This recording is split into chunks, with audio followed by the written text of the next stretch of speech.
Assalamu alaikum and welcome to A Voice for Every Human, Human Appeal's official podcast. Every month we will bring you special guests and episodes about the humanitarian sector, how we do our work, why it matters, and how you can be more involved. Make sure you tune in monthly and make sure you subscribe so that you can get alerts when we have new episodes.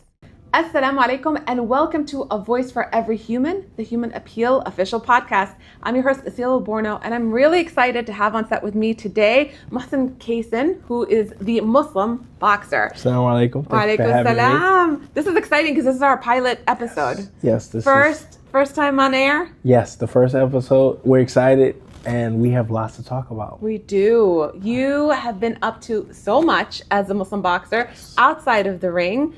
You joined Human Appeal and have been going all over the globe. Absolutely. So I want to talk about it. I think our audience, our supporters, our donors, and people who are curious about Human Appeal and the charity sector want to know what happens when you go on a field visit. What happens to the programs that we are funding? Donors are putting their dollars into specific places, and they want to know, what do you see when you go on the ground, and are our dollars being effective? So this is really the reason why I joined and I picked Human Appeal. Yeah. Because I've worked with so many organizations, as far as, we're not going to say any names, but I've worked with maybe 4 or 5. I've traveled with them. And the one thing I always ask, and they never answer, is, where's my dollar going? Yeah. Or how is this funded? Or how is this? And Human Appeal was the one company that said, all right, this amount goes to here, this amount goes to here, this amount goes to here. Yeah. This is how we raise it, this is what we do with it, and this is how we invest it. And it was perfect. So I joined them. I said, all right, I'm pro purple. I'm pro Human Appeal. Then I go on these trips with them. Yeah. And the trips are amazing. I mean, meeting so many people, talking with the people on the ground. I mean, the Muslims who are in need. Yeah. And talking with them and speaking and seeing the smiles on their faces Yeah. when we give all the charity out and we give the food, the parcels, the water wells. I mean, everything. It's amazing. So all right. Well, I love it. Let's start from the very beginning, okay? So what was the original purpose of your trip to Lebanon, which is the trip that we're going to be talking about today? And what were you expecting when you landed? So the trip was to feed the Syrian refugees and the Gaza refugees. Okay. So Philistine refugees who were in certain camps. There were different camps that we had to go to, and we were there to give out food parcels. Shout out to Human Appeal Reach, another organization with Human Appeal. And so when I went there, I'm expecting the same thing. I'm expecting, to get on the ground, them give me a debrief about what's going on, where we going, and we just go get on the road probably the next day. So we usually fly in at night, and then the next day we're working. All right. You were able to participate in food distributions while you were there. What was that experience like, and what stood out to you? So the first thing that we do is, of course, distribute food amongst all the camps, refugee camps in either Syria or Lebanon or Gaza camps. But the great thing about Human Appeal is they show you where the food comes from. We went to the facility. We had to pack the food before we get the boxes. So usually, you ask the question, well, what's in these boxes? Right. Nah, I'm the one who packed it. So I know exactly. There were beans, there was rice, there was grains, there was meat. The meat that was packed from Jeddah, processed and given the udhiyah, and then it was given and put in the boxes. It's only a certain time of the years because, of course, meat does go bad very fast. Right. But for the most part, and of course, bread and flour, they are able to have, of course, snacks for the kids. Right. But they're able to have something that can last them for maybe a month and a half, maybe 2. And alhamdulillah, it's so amazing because you put in the sweat equity. You know what's going in the boxes. You know who it's going to. And when you give the box, it feels more genuine because you're like, yo, we go shopping every day. Right. Maybe, we can go to Whole Foods, we can go to other places, and we can pick out, maybe I'm gonna pick out this fruit for the day. Yeah. I'm gonna cut up some fruit maybe for an event. And you really have to appreciate, what you have. Which of the favors of your Lord will you deny? Yeah. They don't get that. No. They get whatever's in that box. Right. And they have to ration it for a certain amount of time. SubhanAllah. And seeing that is like, you have to be thankful for what you have. Because if you complain about it, Allah will make it, he'll give you a test that you need to complain about. SubhanAllah. But there is so much barakah, I think, in the things that we put our efforts into, that maybe we're like, oh, this box is not going to be enough, but Allah subhanahu wa ta'ala will make it enough for them, because that is their rizq, subhanAllah. Yes. And then the other thing that kind of stands out to me too about what you're saying is that this is the udhiyah. Like, we know that it is culturally sensitive, it is culturally appropriate. So organizations like Human Appeal, with the mission of fulfilling our Islamic duties to our brothers and sisters all over the world, it is done with that ethics in mind. Absolutely. I feel like that's very special and very important. So Lebanon was already facing an incredibly complex humanitarian situation even before you arrived. Economic collapse, displacement, political fragility. What did that context do to how you saw it in the field? Oh, I was just about to say, it's just like when you think that you're not giving enough, and you meet a kid who says that he asked for shawarma, and that was like a gift. Ya Allah. We go get shawarma for lunch, Right? And when you see a child so happy to see food, maybe shoes, a pair of shoes, because my feet were freezing out there. Yeah. And I was literally about to say to somebody, yo, my feet freezing. I'm about to whisper it to somebody. Right. And I see this kid who has slippers on. Ya Allah. I just shut up. Makes you ashamed. Hey, ashamed. Shut your mouth. Yeah. Because when you go to places, and this is why I always tell people, like, hey, come with me on these trips with Human Appeal. Yeah. Because we'll show you Right. everything. This is not something that's like, oh, you're just biased about. This is like, nah, I actually went there. Right. And everybody knows me. I speak my mind. Yeah. If I see something wrong, I see something wrong. Yeah. I've done it with other organizations. The minute I see something wrong, I posted about it or said something. Yeah. I haven't seen anything wrong with Human Appeal because and the questions that I did have, maybe second guessing, they answered it. Right. They were able to give me somebody who could answer it. Yeah. And then they said, well, instead of me telling you, let me show you. So I go to Lebanon. Right. I go to Jordan. I go to Kenya. Yeah. And I see where what is needed in different parts of the world. And so you really have to appreciate that. And you feel like Human Appeal is meeting that moment? Like, absolutely. Yeah. And they can do more. And they want to do more. And there's never oh, well, we're doing this so we're fine. No, it's like, how can we get more money to these people? Mm-hmm. I went to Manchester to meet the CEO. Okay. Ask him a couple questions. Yeah. Dr. Ashmawi, alhamdulillah. So I go there and everybody's gone, like all the people are gone. He's sitting in the office and he's like, you want to get something to eat? I said, yeah, sure. Now, usually when I meet CEOs, meet those people, they usually they want to take me out to dinner and things like that. At first, I was assuming that, all right, he's cool. He's about to go get the car and we're about to, this man pulls out tuna. Love it. He starts chopping up onions. I could see this. I could see Dr. Ashmawi doing and this. seasoning the food. And he said it's sunnah to make sure that our guests are full. Yeah. But he said, but because it's just you, he said, we're going to eat. You're at my home. And he's sitting in the office. Right. Yeah. He said, you're at my home. He said, we're going to eat like this because every dollar counts. Wow. And that's his motto. MashaAllah. Then he stops, wipes his hands. And I'm like, okay, going to go use the bathroom real quick. He grabs his clothes. He's washing his clothes at the office. Trying to save every dollar. You don't see CEOs do that. No.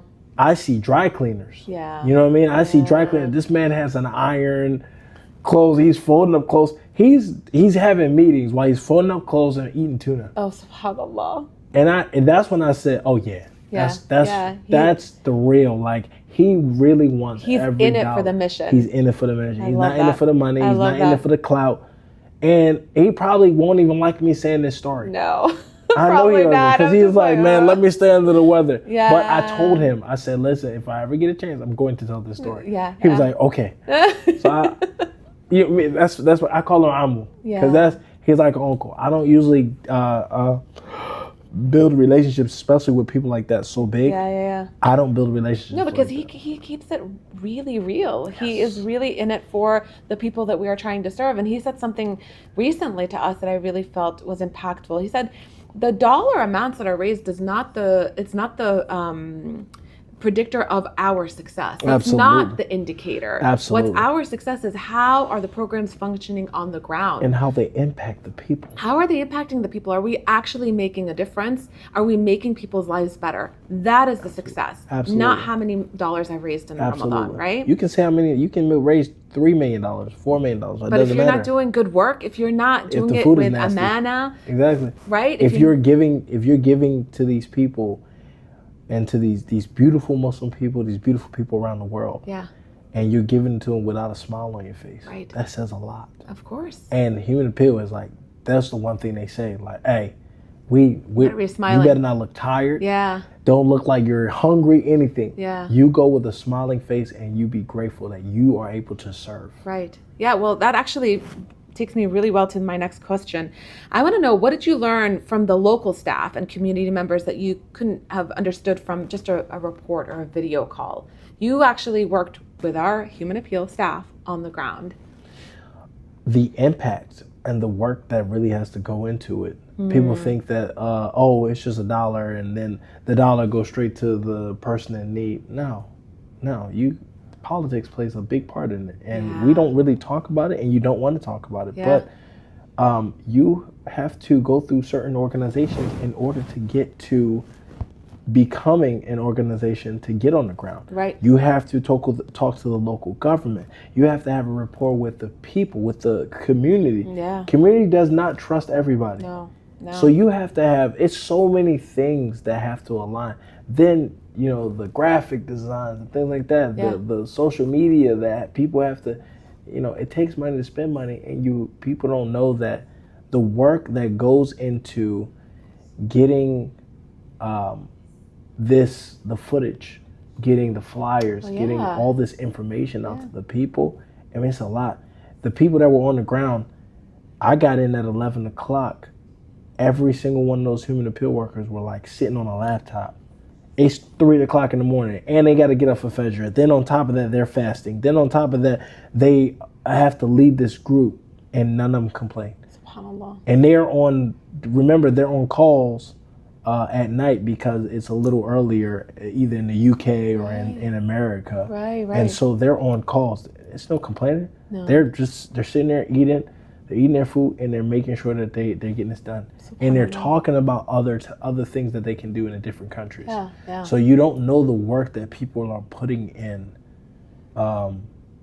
in order to make sure that people know these actual programs happen. Human appeal are. Because you can't get $1 out without advertising. You can't get $1 out without having a functional organization. Right. Your programming has to be crisp. Your logistics team has to be really, really good, and they have to have the right relationships. So they're the ones that are actually making these things happen every single day. Absolutely. And they know these communities. They're part of these communities, right? I agree. So you're there and you're doing these food distributions. You're getting to know the community. You're getting to know the human appeal staff, and then things change. Ooh. And then everything changed. So we go on this amazing trip. I was feeding the orphans. And then we go shopping with the orphans. It was like an Eid celebration where we get all some of the orphans some clothes. Okay. And it was just an amazing day. Yeah. I met Hussein and Hassan. Those are the kids that were with me. Yeah. And I'm sitting there, and it's at night. It's all fulfilled. I'm like, man, I'm good. I'm talking to my wife. I go take a shower, and I hear bombs drop. Boom, boom, boom, boom. Another sound. Boom, boom, boom, boom. So I was like, subhanAllah, like, this is crazy. I was like, if I die, let me put some clothes on, so if they find me, my aura's all, intact, everything's good. My aura's good. Yeah. They're not gonna find me nothing crazy. I said, let me put some clothes on. So I called my wife, and I told her, and she's crying, and but it was exciting. I'm not gonna lie, it was exciting. Here's why it was exciting. People were like, oh, you crazy for saying that. It was exciting to die that day. Only reason why is because we do all of this charity. I work with Human Appeal. I work for organizations because I am investing in my afterlife. Right. And so, and I'm investing in, when I meet Allah, God, I want to tell him that, please, like, did I do good enough in order to get here? And so there's cheat codes in Islam. So many cheat codes in Islam, you know, dying a certain way, you know, stomach virus or stomach pains, or you drown, or you get, and I felt like I was getting 4 horsemen. Oh my goodness. I was fasting. Okay. It was Ramadan. I died shaheed, and I was giving charity. SubhanAllah. I was like, I'm ready. I was kind of excited. You know what I mean? Like, I know my daughters are going to miss me, but at least I think I've done enough to say, like, maybe my friends and my family will talk about me, so that way my daughters still know me.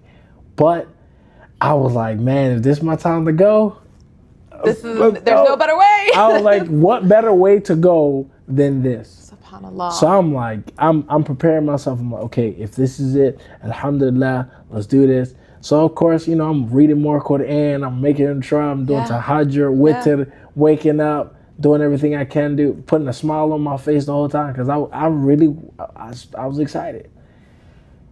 And they're telling you that the security situation is bad, like other staff, literally, and they're explaining to you like what's happening. No, I gotta give it out to the Human Appeal staff. Everybody was with me with that. Okay. They were like, hey, if this is it, this is it. Yeah. Let's reflect on being Muslim. Let's reflect every day until either we get out of here or we go. Wow. And so we would go downstairs, we would all huddle up, and we would kind of reflect on the importance and what we were grateful about. Yeah. But also lessons from the Prophet, lessons from different scholars and different notable people in history. And that whole time, shout out to Abrar, he's working behind the scenes to get us out of there. Okay. First flight gets canceled. We go London. Second flight gets canceled. Turkey. Third flight gets canceled. Cyprus. Fourth flight gets canceled. Abu Dhabi. Yeah. Fifth flight gets canceled. London again. The only flight that was available was a 36-hour layover in Jeddah. An hour away from Ramadan. Wow. And I said, MashaAllah. I said, Allah, I truly felt that Allah gave me a gift. Because everybody knows, like, Allah, you know Allah loves you. Yeah. It's no question about it. There's no doubt. But sometimes in your life you feel it. Yeah. And that day I felt it. I was like, Allah loves me. I feel it. Because I accepted death, and I feel as though because I accepted death, Allah gave me Umrah. I was able to make Umrah. I was able to make Umrah for my father-in-law, rahimahullah, who passed away before I could meet him. And it's like a spiritual high. Like I was like, no way. People were praying for me. My wife is making posts like, please pray for my husband. Yeah. People were calling me, the whole Human Appeal. I was getting in touch with your wife too. Everyone is your husband is okay? calling me. Are we okay? They're like, hey, just take it. And every time people called me, they were like, oh, he's fine, because I was smiling. I was like, hey, what's going on? What's happening? How you doing? And then I get out and I get to go to Umrah. And subhanAllah, earlier this year, I asked Allah, I said, Ya Allah, please let me make Umrah this year. SubhanAllah. And you were invited in the best way. I did not think I was going to go this year. I was like, oh, you know, you have kids. Yeah. You have this, and it's like, oh, man, okay, am I going to be able to make Umrah this year? Because I wanted to make it with my family. Yeah, yeah. And making it with your family is a lot more expensive. So I'm like, okay, well, how can I take my mom and my wife and my children? And then subhanAllah, Allah was like, okay, so I made dua there. Ya Allah, let me bring my children back. SubhanAllah. But that gave me so much strength, and to say, like, what I'm doing is the right thing. Yeah, yeah. Allah's not going to bless you like this. Yeah. And you're not doing the right thing. He's not. Or he will bless you. Yeah. And it's a test. But I believe that this right here, this specific situation, this was just a gift from Allah. Well, I want to back up for a second because you were very, very, very lucky, right? But during those days, you're surrounded by colleagues and the communities who live with this instability all the time. Did that change your perspective on anything? Oh yeah. Oh yeah. The blessing of the fact that I get to go home. Right. There were people coming there to seek shelter, coming to the hotel that I was at to seek shelter. SubhanAllah. Because they were coming from the south. Right. Yeah. Yeah. And it was only, unfortunately, it was only the people who had money. Of course. Yeah. Yeah.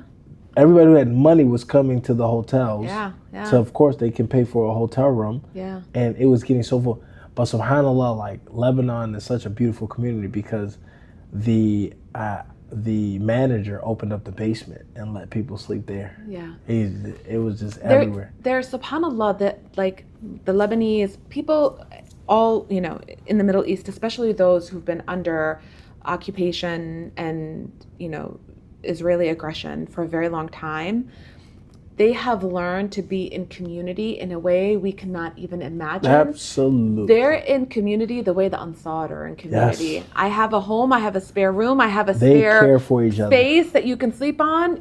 Welcome. I wish we have that in certain little nooks in America, but we don't have that as a unity. Right. Like we don't have that as a whole. Yeah. And I believe that we can have it as long as everybody's on the same page as stop trying to look out for yourself so much and start being selfless in a lot of ways. Yeah. And when people realize that, the community will flourish, especially the Muslim community. There's so much money in the Muslim community if we believe in ourselves. Yeah. But everybody wants to, you know, of course, the American dream is to have that big, huge house. Right. And, you know, you go everywhere, you fly first class and all that stuff. Yeah. You're not realizing, you know, what are you really saving for? Exactly. And what are you really investing in? Exactly. You're investing in your akhirah, you're investing in this life right here.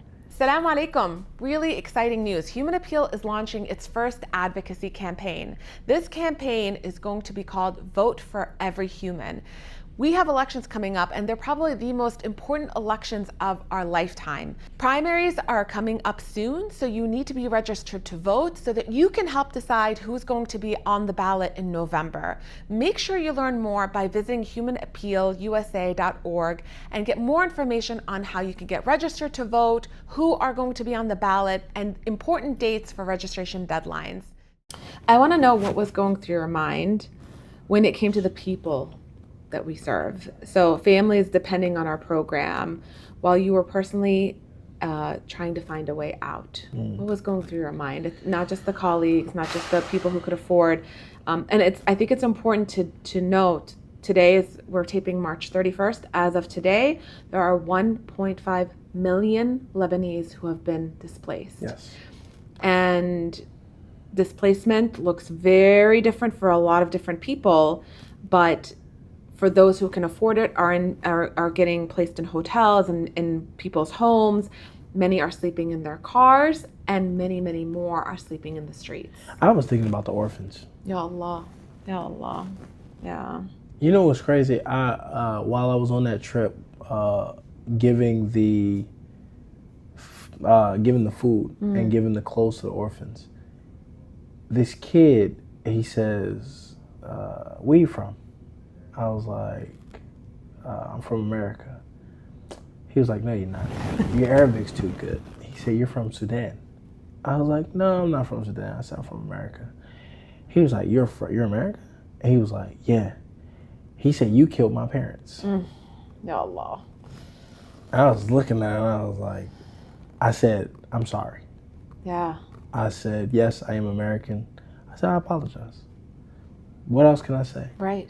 And I understand, you know, this kid cannot understand like the nuances of, hey, yes, you know, military, it's war, it's whatever. Yeah. But where you're from, you're grouped in with them. Right.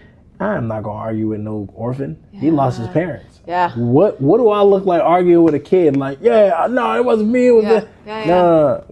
I'm not going into politics with no kid. He lost his parents, so I felt for him, and they're already near the border, and they're.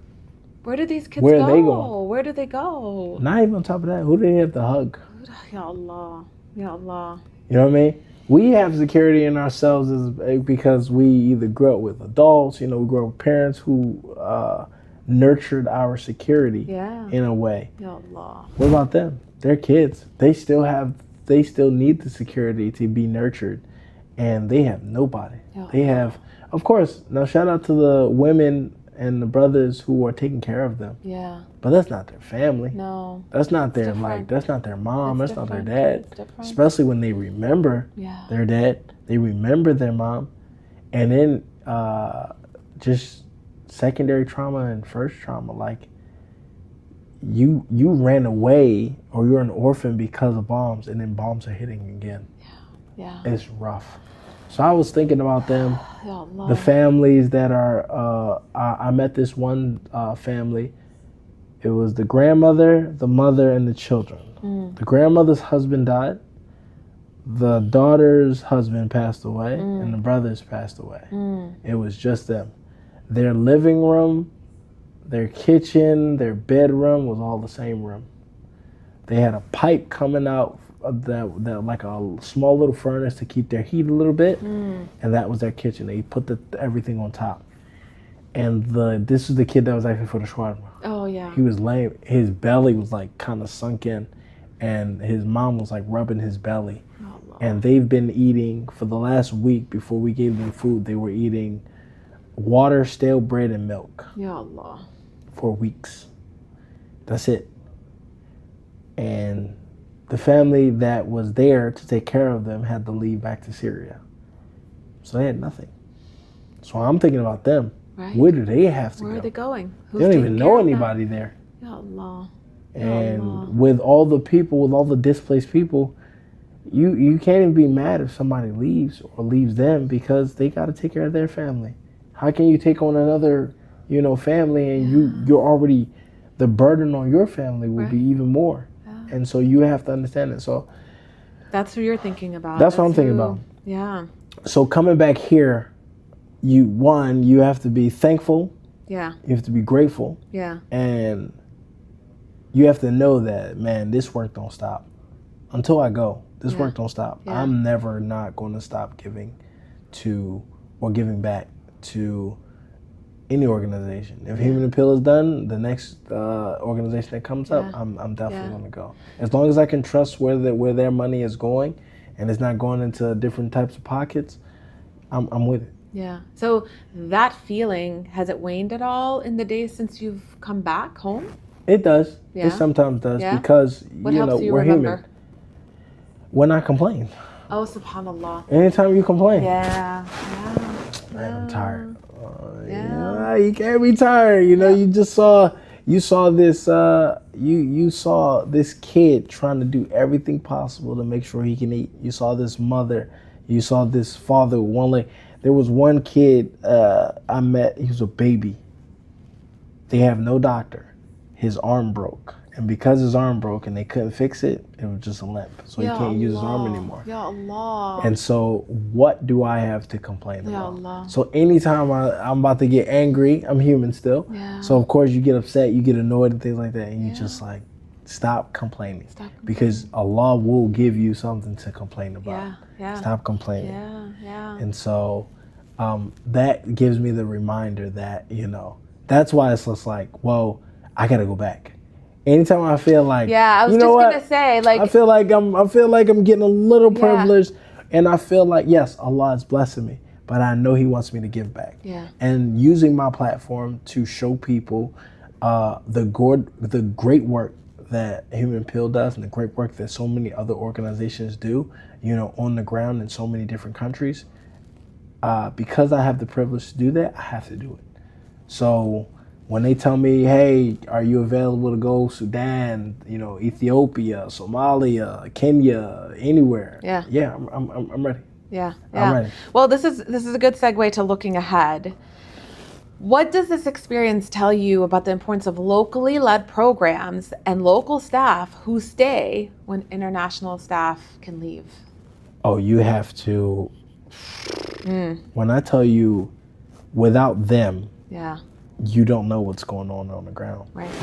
You don't know where your money's going. You don't know how it's being filtered in. You don't know how it's being circulated. So those are the most important people. The people who are living there, the people who are staying on the ground and staying with those people, helping them out every day, those are the important people. Yeah.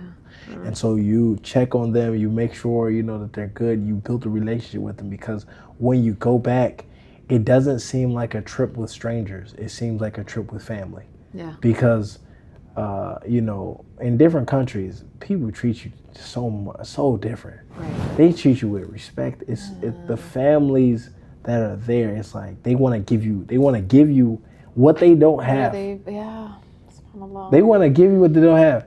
This family tried to feed me while we were fasting, and this family was feeding me. It was the grand iftar. Yeah.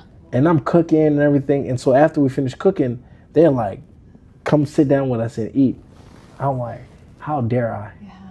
How dare I?" No, but they're like, you're one of us now. So I took, because it's sunnah, Yeah. that you can't regret, you can't take food. I took a little bit. Yeah. But for the most part, it's like, man, Yeah. how greedy are we? Like, we hungry. We like, nah, you can't have none of this. No, this is my food. Yeah. And they like, bro, I know I don't have anything, but whatever I have, more you barakah, and I gotta share it have with you. too. Yeah. And I love mean, that we have grand iftars. I gotta go back. Grand iftars? I love it my because you know we gosh. host a lot of grand iftars here in the United States, right? Yes. And it's for the people who are supposed to be donating and whatever. But it's like, who actually deserves a grand iftar? But this is what I love about Human Appeal, because yes, people already have it, but you still have to appreciate where the money is coming from as well. Yeah. And so Human Appeal makes sure that no one, this is the human, period. Yeah. It's the appeal to humans. Yeah. And they are appealing to everybody. I mean, literally, I come back and the first thing Human Appeal says, hey, how can we get into the domestic work? Yeah. How can we get, you know, there are several people in this country that need food, that need health, that need certain sustenances that they don't have. How can we do that? And it's like it's like a revolving door, but it's like every time you come through the door again, you're a new person. Yeah. The gratitude that you have really putting in this work, putting sweat equity from making food, cooking food, chopping up lettuce, anything. It's amazing. So if you could say one thing directly to the communities you met during this trip, what would it be? Thank you for letting us serve you. Thank you for welcoming us into your homes when I know you don't have a lot, but you want to give us, so much. SubhanAllah. And we appreciate you for letting us get the barakah to give back. Yeah. Because imagine, I always think about it. Imagine, and it's like, it's far-fetched, but it's not. But I'm like, man, imagine one of these orphan kids that I served becomes hafiz. Oh, yeah, SubhanAllah. Imagine. Sadaqah jariyah. Imagine one of these orphan, I sponsor orphan. Alhamdulillah. Alhamdulillah. And, the same way I tell people to sponsor, I do it too. I'm with it. So do I. I'm donating. You got to walk the walk. You have to walk the walk. Yep. So it's like now, what the great thing is, like, all right, cool, but what if one of these kids become hafiz? Yeah. What if one of these orphans that you are supporting takes care of a million other orphans? Yeah. It's like, oh man. What if they make just one dua for you that is accepted? You just never know. You never know. You just never know. You never know. And so with that, like I said, you know how like them diversified accounts? Yeah. And you may have put $100 in one time, and you don't look at it for years, and you look at it and it got $100,000 and $200,000 in it. That's how I feel about giving back. 100%. You're investing. You pass away. Yep. And the fear of not answering those questions, the fear of Allah not being pleased with you, the fear of touching hellfire for the blink of an eye is so scary. Right. And then just think about, like, man, the reason why none of that touched was the orphan or the family that you took care of, and they pray for you. Allahu Akbar. And your grave is humongous. Yeah. In so many ways. Yeah. So it's like, alhamdulillah. Alhamdulillah. All right, so in closing, you went through something that most people won't experience. Let's be real, right? What are you carrying home from this, and what are you leaving behind? What I'm carrying home is gratitude. The opportunity to do as much good as I can and to preach as much good in order for me to gain like heaven. And what I'm taking away from it or what I'm leaving behind is complaints. Yeah. It's just no complaining. Like when Ingratitude. you see kids, Yeah. mothers, fathers, aunties, when you see what you actually have, Yeah. Yeah. that small house that you're living in, trust me, Feels like a castle. it's a castle Allahu Akbar. compared to the hut that the sister was living in with 5 kids. Allahu Akbar. Yeah. You know, Yeah. Yeah. the little bit of food you have, Feast. it is a feast Allahu Akbar. for the sister who was drinking milk and water and mixing it all together to feed her children. Yeah. The lack of opportunity to maybe go play outside and everything, you better be thankful that you can be in the house and chill and everything like that, because some of the kids, you're dodging, water balloons, something like that. These kids dodging bullets, Allahu Akbar. bombs, Yeah. starvation, to the point where cold. I mean, it was cold, and I'm okay with the cold. Yeah. It was freezing Yeah. over there in Lebanon, Yeah. and this kid was wearing slippers. Allahu Akbar. So be very thankful. So I like to end with a call to action. Our sponsors, our supporters, our advocates, the people that follow podcasts like this, they're humanitarians. Let's give them a call to action. What do you want them to do after listening to this conversation, learning what you went through in Lebanon? What do you want them to do today? Sign up to come on some trips with us. Okay. Keep donating. Yeah, people, trust me. If you donate, come get on the trip so that way you can see where your dollar goes. Yeah. If you have questions about it, stop at Human Appeal office and go ask them some questions, because they will answer it. Yeah. And then on top of that, don't stop giving. Like, all right, cool. You don't trust one organization? There are several organizations that you can do. Yeah. Because I'm not here to preach human appeal. I'm here to preach humans. Humans, right? Period. Yeah. I'm here all around the world. Yeah. So keep giving, because your animosity towards one thing might affect so many others. 100%. Let's say I give $1,000 a month to charity and then I stop. Yeah, I think I'm hurting the charity, and the charity is fine. Right. I'm hurting that kid that I was given to. Yeah. I'm hurting that child. And now they got to hear, hey, your sponsor is done. Yeah. Your sponsor stopped sponsoring you, so you got to wait a little bit in order to get the food. Yeah. And that is something that you have to answer for later. Yeah. 100%. So the call to action is don't stop giving. Don't stop giving. Learn about your organization. And if you do have questions, stop making assumptions about it. Yeah. Let's start asking real questions and start talking to people who actually know. Yeah. Alhamdulillah. Alhamdulillah. Muhsin, the Muslim boxer, I appreciate you. Thank you so much for this amazing conversation. To our audience, I really appreciate you taking your time to be with us today, to listen to our conversation, to learn more about the program Human Appeal is offering in Lebanon and across the world. The good news is that Muhsin is not the last time we'll be talking to him. No. He's going to be going to, inshallah, Sudan next. Inshallah. So I cannot wait for that trip, for him to come back and tell us everything that he's learned there. And also keep, subscribe. That way you'll get an alert every time a new episode comes out from A Voice for Every Human. Until then, thank you so much. Wassalamu alaikum wa rahmatullahi wa barakatuh. Assalamu alaikum.